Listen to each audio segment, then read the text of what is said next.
गुरुजी प्रणाम। प्रणाम जी, नमस्कार जी। अच्छा गुरुजी, एक प्रश्न आया है और उन्होंने जानना चाहा है कि जो हनुमान जी हैं तो ये हमारे यहाँ पर पूरी मान्यताओं में, परंपराओं में, हमारे धर्म में, अध्यात्म में, सब जगह में हनुमान जी आते हैं। तो ये किसका प्रतीक है? हनुमान जी की जो परिकल्पना की गई है हमारे विमर्श में, वो किस तरह से की गई है? हनुमान जी को विभिन्न प्रकार से देखा गया है। एक तरीका तो यह है, जानि राम सेवा सरस मन ही कीन अनुमान, पुरखा से सेवक भये हर से भय हनुमान। जब देवताओं को रावण ने निकाल दिया, एक एक देवता डर के मारे रावण के भाग गए सारे अपने अपने भवन छोड़ करके। देवताओं के भवन बिल्कुल खाली दिखाई दिए, कोई भवन दिखाई नहीं दिया। तो उन्होंने कहा अब क्या काम करें। उन्होंने कहा शारीरिक दृष्टि से तो हम जीत नहीं सकते, क्योंकि ये लोग राक्षस बड़े बलवान हैं, तो बुद्धि से कैसे जीतें। तो ब्रह्मा जी के पास गए, बुद्धि के देवता। उन्होंने कहा कि रावण के आतंक से निशी न नींद, दिन अन्न न खावें। रात को सो नहीं पाते, रावण आ रहा है उठ उठ के भाग लेते हैं, और दिन में भोजन कर रहे हों रावण दिखाई दे जाए तो थालियाँ छोड़ छोड़ कर भागते हैं।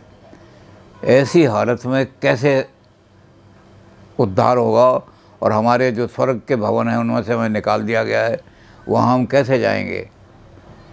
तो ब्रह्मा जी ने एक बताया। उन्होंने कहा कि देखो, तुम जो ऊंची ऊंची पदवियों पर बैठे हुए हो और तुम्हारे पास बड़े बड़े आयुध हैं, इससे रावण नहीं मरेगा। पाप नहीं मरता। ऊंची कुर्सी पर बैठने वाला आदमी जो है पाप को नहीं मार सकता। क्यों नहीं मार सकता? कहने लगे ऊंच निवास नीच करतूती, देख सके न पराई विभूति। ऊंचे पद पर जितने भी लोग बैठे हैं, वो अपने पद को बचाने के लिए कि हमारे पद के बराबर कोई दूसरा ना आ जाए, नीच से नीच काम कर सकते हैं। आप सोच भी नहीं सकते कितना नीच काम करेंगे वो। तो इसलिए ऊंचे ऊंचे पदों पर जो आप बैठे हुए हो, उससे रावण नहीं मरेगा। आप तो अपने पद को बचाने के लिए पता नहीं क्या क्या कर सकते हो। तो कहने लगे फिर कैसे मरेगा। उन्होंने कहा बानर तन धर धर मही, प्रभु पद सेवो जा। गद्दियाँ छोड़ दो, सारी गद्दियाँ छोड़ दो। अगर पाप को मारना है, भ्रष्टाचार को मारना है, समाज से भ्रष्टाचार दूर करके और समाज का एक नैतिक समाज बनाना है, तो गद्दियों का लालच छोड़ दो। गद्दी पर बैठ करके आप नहीं मार सकते, पाप नहीं मर सकता, क्योंकि आप अपनी गद्दी को बचाने के लिए और भी घटिया पाप करोगे। तो क्या करो। उन्होंने कहा कि छोटे बन जाओ, विनम्र बन जाओ, बानर तन धर लो, बानर बन जाओ देवताओं की बजाय, और जाकर के सेवा के कार्य में लग जाओ। तो सारे देवताओं ने यही किया। स्वयं ब्रह्मा जी जो थे वो भी जामवंत बन गए, कहते मैं भी चलता हूँ। लेकिन शिव जी बैठे हुए थे समाधि में। पार्वती गई, महाराज ब्रह्मा जी ने कहा है कि अगर रावण को मारना है तो गद्दी छोड़ दो, सेवा के लिए जाओ। तो आप अभी यहीं बैठे हो। तो शिव जी ने कहा कि ऐसा है, मैं तो प्रलय का देवता हूँ। ये सब देवता जा तो रहे हैं, गद्दियाँ छोड़ेंगे, पाप तो मरेगा, लेकिन ये छोटे मोटे काम कर सकते हैं सेवा के। मैं प्रलय का देवता महादेव हूँ, इसलिए मैं वीर बन करके नहीं, महावीर बन के जाऊँगा। तो जानि राम सेवा सद। ब्रह्मा जी ने कहा कि जा कर के सेवा करो, और सेवा भाव से पाप मर जाएगा। तो गद्दियाँ, स्वर्ग की गद्दियाँ छोड़ करके बन जाओ। तो शिव जी जो थे, जो महादेव थे, पुरखा, सब देवताओं के सबसे बड़े जो थे वो शिव जी थे। उन्होंने कहा मैं भी जा रहा हूँ। मैं किस रूप में जाऊँगा? उन्होंने कहा ये सब वीर होंगे और मैं महावीर होऊंगा। ये सब तो छोटे मोटों को मारेंगे, रावण को मैं ही मारूंगा। तो हनुमान जी सेवा के प्रतीक हमारे यहाँ माने जाते हैं। सबसे बड़ा प्रतीक सेवा का अगर दुनिया में है, हमारे यहाँ ही नहीं, संसार के किसी भी साहित्य में, किसी भी किताब में, किसी ऊंची ऊंची धार्मिक किताब में सेवा का इतना ऊंचा उदाहरण नहीं मिलेगा जितना हनुमान जी हैं। क्योंकि हर एक आदमी सेवा के बदले में कुछ ना कुछ ले लेता है। मैंने जी 3 महीने वहाँ सेवा की, मुझे MLA का टिकट दे दो। स्वतंत्रता संग्राम में यही हुआ। एक आदमी कहने लगे मैं स्वतंत्रता संग्राम में मैंने बहुत काम किया इसलिए मुझे, तो जब टिकट बट रहे तो पहुंच गए, कहते तुमने क्या किया? कहते मैंने मेरठ में जेल काटी। जेल का सर्टिफिकेट लाओ, क्योंकि जिन्होंने स्वतंत्रता संग्राम में जेल काटी उनको हम टिकट दे रहे हैं MLA के। लो जी ये जेल का सर्टिफिकेट। किस दफ़े में गए थे आप जेल?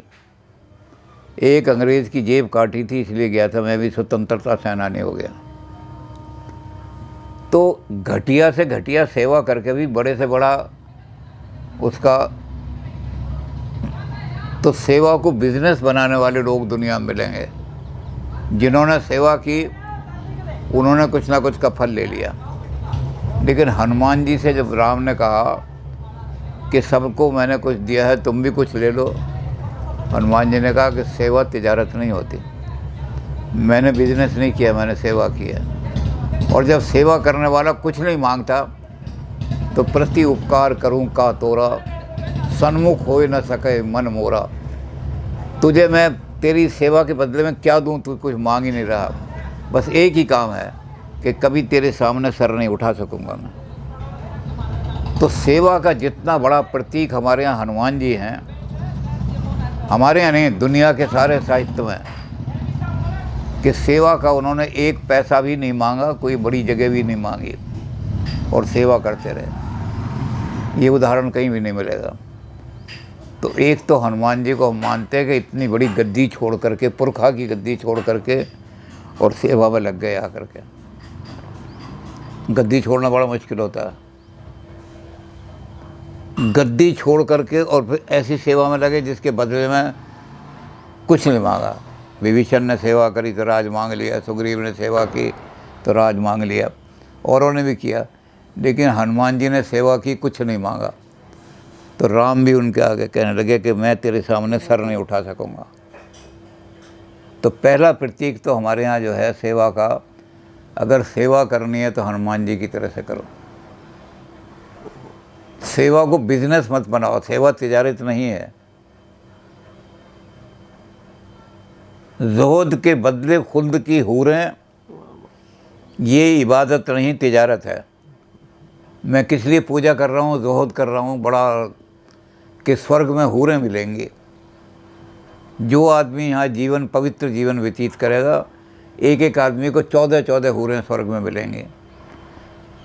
तो ये जो है क्या नाम है पूजा, इसके बदले में मैं स्वर्ग की हूरें चाह रहा हूँ, स्वर्ग में जाऊँगा हूरें मिलेंगी। तो कहते ये इबादत नहीं है, ये पूजा नहीं है, ये तिजारत है, बिजनेस है। मैं तुझे 4 रुपये दूंगा, तू मुझे पाव भर जलेबी देगा, कोई सेवा नहीं है। तो हनुमान जी जैसा एक तो सेवा का प्रतीक नहीं मिलता।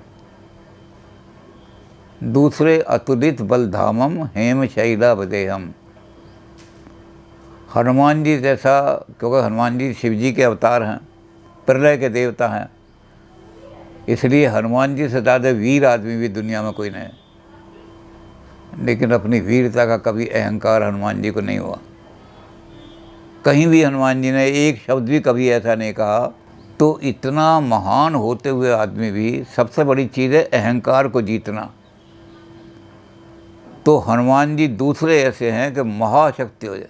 यही गिरी पवन दे पदम दे हनुमंता, चले सुगा पाताल तुरंता।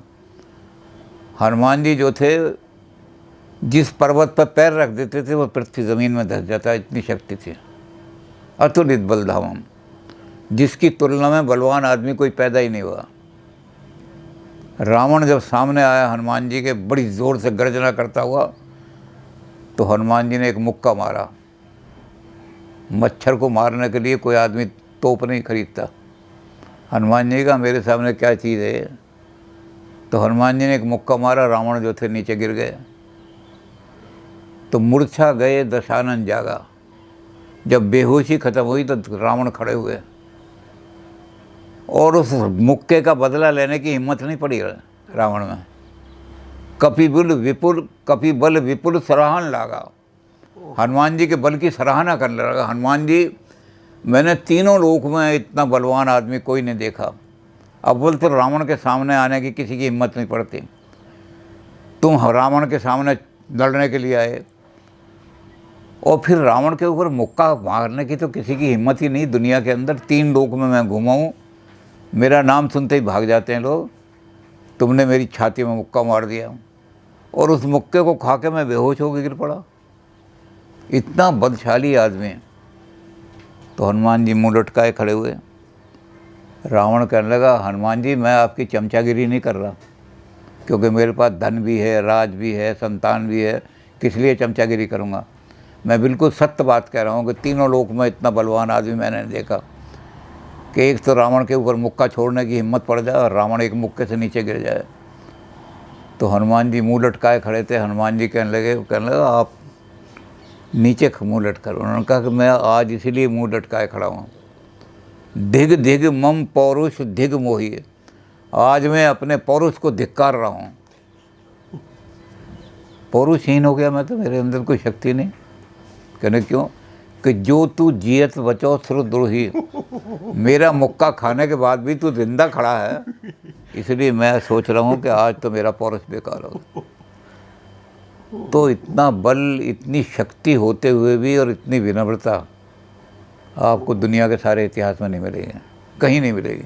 अच्छा गुरुजी, एक आप ये बताएं कि जब श्री तुलसीदास जी रामचरितमानस का रचना कर रहे थे, हाँ, क्या उस समय की जो युग की जो चुनौतियां थी, है जी, उस युग की जो चुनौतियां थी, उस समय की जो चुनौतियां थी, सामाजिक हो या राजनैतिक हो, क्या उनका भी समाधान प्रस्तुत करने की कोशिश की है हनुमान जी के चरित्र के माध्यम से?